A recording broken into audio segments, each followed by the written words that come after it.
Hello and welcome to the third episode of A Talk with Tabres. My today's guest is a person who I saw speaking for the first time and immediately went in awe of the way she spoke with authority, with confidence, and with nonchalance. Please help me welcome the amazing speaker, Kashira Fatima. Kashira, finally our respective schedules matched. Thank you for giving your time. Thank you so much, Tabres. I had really been looking forward to speaking to you and meeting you over the call. And I'm so sorry for all the delays that we were not able to match our schedule, but I'm really happy that we're getting to speak today. Thank you so much for having me on your show. No problem. It's my pleasure. I When I heard you speaking for the first time, you mentioned something about your fellow students in school made you feel inferior. Would you mind Mhm. throwing some light on that incident? Can you repeat that for me? There was a time when, I come from a very conservative background. Okay. And when I use the word conservative, I'm talking about uh, the family background, the culture, and also economic value. Okay, so I grew up in a limited economical family where my father he was in a business, but then we weren't really doing very well. But my mother has this dream. She always wanted that her daughters get the best education because somehow she couldn't get the education that she wanted for herself. So she kind of saw all her dreams through her daughters. And she made a lot of efforts, and somehow she got me enrolled in one of the best schools of our city. And when I say best, it was best in terms of money as well, like really high fees, and where uh, kids of mostly rich people come. I don't know how she managed, what she did, a lot of fights with the family and everything, but then she got us enrolled in that school. So though I got the enrollment, but then you can understand that when you do not belong to that group, you don't come from that kind of environment, there's always that kind of inferiority feeling that you have. So that was a feeling I mentioned in my talk the other day, wherein I used to be impressed, at the same time intimidated looking at them, that how confident they are, how well dressed they are, how they know how to speak up their mind even when they were kids. And what I realized during that time was that it is all because of the kind of exposure that you get while growing up. And yeah, so because of that limited kind of an exposure that I had while growing up, I really didn't have that kind of confidence. And I always felt I wish I had that kind of confidence that I could live my life freely. And that stayed with me, that feeling of inferiority, that feeling of not good enough, that stayed with me for a very long time, even till my corporate job, till I started working. And I always had this feeling that I'm not good enough, everybody is really good and stuff. And because of that, I had that, what do we call, imposter syndrome, wherein you just don't let yourself do what you feel that you should be doing. So through that story, I actually want people to understand and see that there's nobody who's better than you. You just need to understand how important you are and what all you could do by exposing yourself to different environments and learning from different people. Great. From then till now, what changed? What is your secret of speaking confidently in public? Uh, I think I decided to believe in myself. And that was a day that everything changed for me, the brace, to be really honest. I know it just sounds sometimes that it cannot be that easy, but it is actually that easy. The day you decide that you want to believe yourself and you stay with yourself as a great friend, life changed for you. So this is what happened. And I said that I want a lot from my life. I am special and I cannot just let my life go the way I've seen for others, and it needs to change for me. And I decided I don't know how my entire track or route will look like. I have no idea what will I do, but I want to believe myself that I have the potential and I can do something with my life. And that's when, things changed for me. So it all starts by believing in yourself. Okay, let's open it up. What is the one common mistake a new public speakers do when they take the stage, and how that mistake can be avoided? I think rushing into things and rushing into delivering your message, delivering your speech. Uh, Look, a stage can be really intimidating. It could be a really scary thing, even for some great speakers.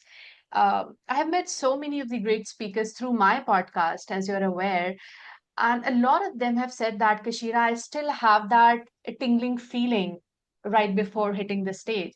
So that feeling is a very normal feeling. So what you really need to do, what any new keynote speaker should focus on, is that you need to take control of your breathing and just believe in yourself and be with yourself. When you hit the stage, just go on the stage and stay there for the moment. Don't just get into like, oh my, good morning, and da, da, da, da, da, da. So there is no need to rush into anything. Like as in Toastmasters, we get 5 to 7 minutes for delivering a speech. So those 5 minutes, nobody can take it from you. Yeah. Take out those 30 seconds for yourself wherein you go, stand on the stage, and feel the vibe of the room. It's okay not to speak immediately. And when you get that feeling a little comfort, then get kick started with your message. And again, while you're crafting your speeches as well, do not put in a lot of things, because when you are on stage you will need time to process your thoughts. You won't remember everything 100%. Whenever I hit the stage, I don't remember where my speech is going, but because you believe in it, you feel, the zest of your message, it just goes in the flow. So there is no need to rush into anything. Do not rush with your words. This is one thing that I tell everybody, because when you start rushing with your words and you are not used to it, you will start overlapping your words. And that And doesn't after a look good. point, you forget what you are going to say since you are so fast. Yes, yes. You're very right. Because look, whatever you're saying, your mind needs time to process it. And when you give a right amount of pauses, one, it reflects in the way you're speaking, the quality of your speech enhances, and your mind gets a lot of time to process, and then you know what is the next sentence that you have to deliver. So do not rush until you are in habit of doing that. I mean, until you are comfortable in speaking really fast. If you are, perfect for you, but if you're not, enjoy the magic of going slow in public speaking. This is one thing that I have learned the hard way, because and other thing, the brace, what really happens is that people get nervous, and out of nervousness they just want to finish everything and get off the stage. And that is yeah. Sometimes what I have observed is they do not wait for the claps to end and they start speaking. We do not hear their introductory lines. Yes, yes, absolutely. Yeah, because they're just so nervous, they just want to get off the stage and, yeah, just get off that limelight. Yeah, so just get comfortable with yourself, get comfortable, know that you are important. And everything, you'll hear me talking this one line over and over again, that please know your worth. Please believe in yourself and know that you are important.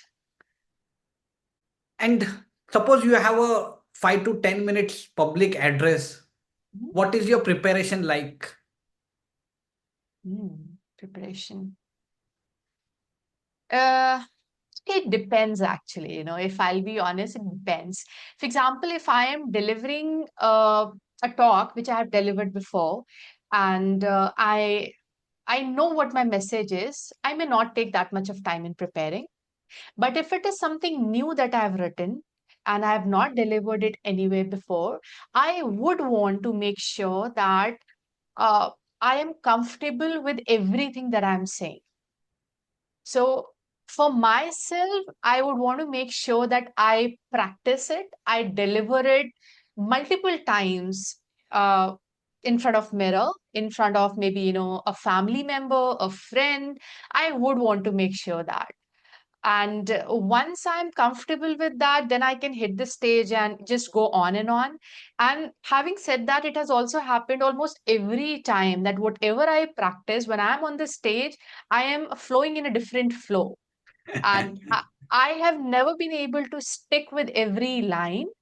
But when you practice so many times, it gives you a kind of a confidence, and the confidence to stick back on the stage even when you have forgotten the lines, because you feel confident in yourself and you're able to have that what do you call it? The presence of mind, active presence of mind, and you know that you can twist it here, a little bit here, so you won't feel like running off the stage.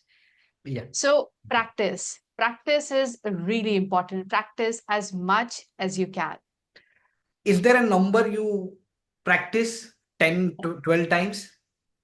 I've never counted actually. It all depends actually, if I have enough time and stuff. Never really counted. But yeah, I would say a number should be uh, it's a very personal thing, whatever makes you feel comfortable and confident. When you feel that okay, this is all good now, so just go on. Okay, great, great. Now, I would like to ask you something or want to get out of you. Is there a moment when you prepared for a public address and it failed? What was the experience all about? But it happened once. So I was in corporate sector, and there was a call, a global call, a Zoom call that was arranged, and wherein I was supposed to give a session. And that session was to be given to all senior leaders. They were senior leaders from all over the world on the call. And why I was supposed to deliver, I was the junior most person in that call. The reason I was chosen was that I was leading that project and people really started appreciating. And they said that, okay, I think you can speak well. Why don't you go on a call and just cascade the message to everybody else? I said, okay. And now that day came, so in that meeting room, it was a Zoom call. It was me, and thank God my boss was, sitting next to me just to make sure that everything goes smoothly technically. Call started and I froze.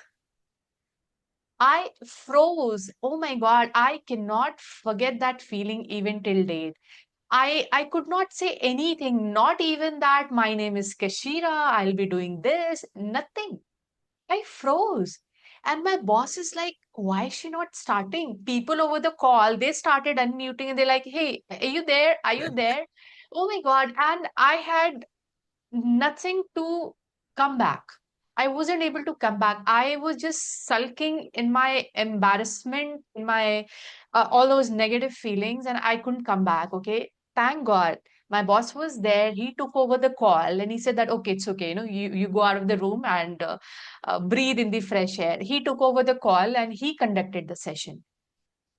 And ah, that was a terrible feeling for anybody to feel.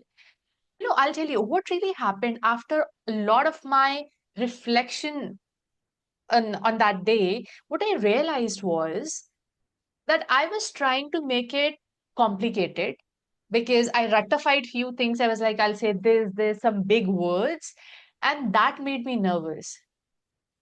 When I look back and I see that what I had to do was start as simple as possible. Just that, hi, my name is Kashira Fatima. I have been given this session. I'll be walking you through this session. Chapter number one is this, chapter number two is this. Why can we not go simple? why do I really have to give a very dramatic opening? Yeah. And when I'm not even comfortable with that, right? So had I been that kind of a strong speaker that time, I may have used some complicated words and may have gone really fancy. But if I'm not, why can I not be simple Simple. enough? Yeah. And in fact, that 100% agree with you, Kashira. Now we would move on to the second segment of the talk show, okay, which is named as ONE1. It's okay, a kind of rapid fire segment, but flexible in nature. You can give the answer in one word or one line, or you can explain it the way you want. okay. Let's get started.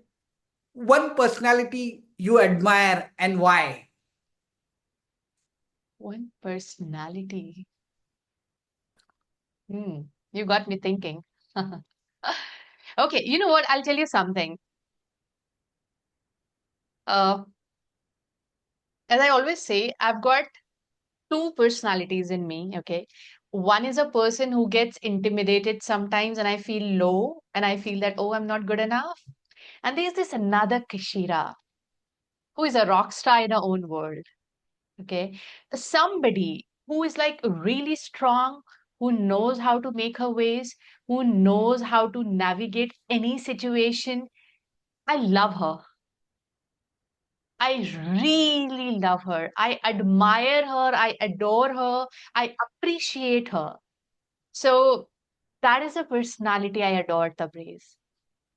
My stronger version. Because I feel that if I can live my stronger version every other day, there's nobody who can beat me.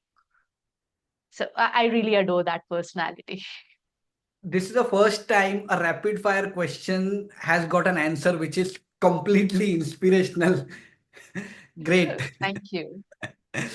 Okay. Do you read books? Yes, I love reading. Okay. One book you recommend everyone to read. Oh, of course. Okay, there's this book. I always talk about it. The book's name is The Magic of Thinking Big. Okay, this is written by David Schwartz. Okay, must read, must read. Uh, this book changed my life. This book changed my state of mind. And this is that book that got me from that stage wherein I used to be intimidated by people to sitting here wherein I can confidently converse with people. So that is a magic that is hidden inside that book. Must read. Great. I'll go back and search for that book. Thank you for the Absolutely. suggestion. Okay. One advice you have for the person who want to become a public speaker. Just one I'll advice. say one advice. I'll say first understand why you want to be a public speaker. And not only for public speaking, Tabriz, I think for anything that you want to do in life, if you know your why, it's just there. You are already there. You need to have a reason. You need to have your own your passion about it, that why you want to do it, what is the reason that is driving you. And when you understand your why, your actions, your everything is different because you know why you're doing it. So same goes for the public speaking as well. If you just want to be there because everybody else is doing public speaking, maybe it's kind of an era wherein so many people are coming up on the stage and you thought that okay, maybe I'll get some limelight. You need to revisit your thoughts, because that doesn't last for long. Yeah. But when you know why you want to do it, there is some story behind it, there's some reason that you want to inspire people, you want to share your stories, please go ahead and do that. Noted. Okay. I asked this question to my previous two guests as well, and I would like to ask you as well. Mhm. One thing you could have done differently in your life? Whatever happens, happens for good, and the timing is right. But sometimes I do feel that I wish I had started earlier. I wish I managed to deal with my fears earlier in life, and that would have given me more phase wherein I had been confident and navigated my ways. So yes, had I started earlier, had I dealt with my fears earlier, I would have had more years feeling confident and happy. Most of us have this feeling that we should have Yeah. started earlier. Okay, the last segment, which is the pitch segment, since Okay. you want the non-native speakers to speak confidently, right? Yeah. So just tell in 1 minute how you help them. Hello, everyone. So, as you know, my name is Kashira Fatima, and I host a podcast which is called as Simplifying Life with Kashira. As the name suggests, it is all about simplifying life because I believe that our lives are incredibly simple and we complicate them through our thoughts and through our fears. It's all about that you can live your life in the simplest way and be happy and confident in all aspects of it. And that's where I started talking about wherein I want to empower non native English speakers to ask questions with clarity. And why is specifically non-native English speakers? Because we tend to get scared in front of native English speakers. Yeah. We get intimidated by some fancy English, by complicated words, by hi-fi words, and we don't ask for clarity. So, this is what I want to do, and I want to bring a change in the country by talking about it as much as possible. That there is no need to get intimidated by anybody's fancy English. The moment you don't understand, just say, "Sorry, I didn't get it. Please, could you say that again?" That Yeah. is my mantra, and that is a mantra that you can follow. Thank you. Oh, great. Thank you. Mhm. You took 1 minute, 30 seconds. Okay. All right. Okay. I overpitched, huh? Okay. One last thing, the conclusion you want to add for the people who want to become better speaker, writer, or just want to simplify their life. Yeah, I guess I'll say the same thing, what I have been saying it throughout the conversation with Tabriz, that whether you want to be a speaker, a writer, or just a happy human being, somebody who's confident in their own skin, you need to start believing in yourself and just know that it's never too late. Wherever you are, at whatever stage of life you're in, you're not that late. Just get started, sit with yourself. And this is one thing that I always suggest people, that start sitting with yourself, start having a cup of coffee with yourself. And by that I mean is that uh, have that conversation with yourself, reflect on life a lot. The more and more you reflect on life, more and more you're able to understand what went wrong, how better I could have done that, and not sulking in the moments, in fact coming out of it and making it better the next time. So it's never too late to start believing in yourself. Believe in yourself and reflect a lot, and do not get intimidated by anyone. I know everybody is there, everybody has a different timeline. Some people are behind you, some people are ahead of you. You have your own timeline, you have your own position. There is no need to get insecure or intimidated by people. So that's all I'd Run like to your say. own race, basically. Absolutely. Do not get affected by people. Yeah. It's your life. It's not a race. It's your life. So Yeah. please enjoy every moment that you're living. Oh, Just okay. know that you're important is Yeah. what really matters. Great. Thank you. Thank you for the wonderful conversation. I'll not forget this gesture of you coming on my talk show and speaking your heart, your mind out. Thank you very much. Thank you so much, Tabriz. It has been my pleasure that I got to meet you. Great that we got to meet and had this wonderful conversation. Thank you so much. Thank you.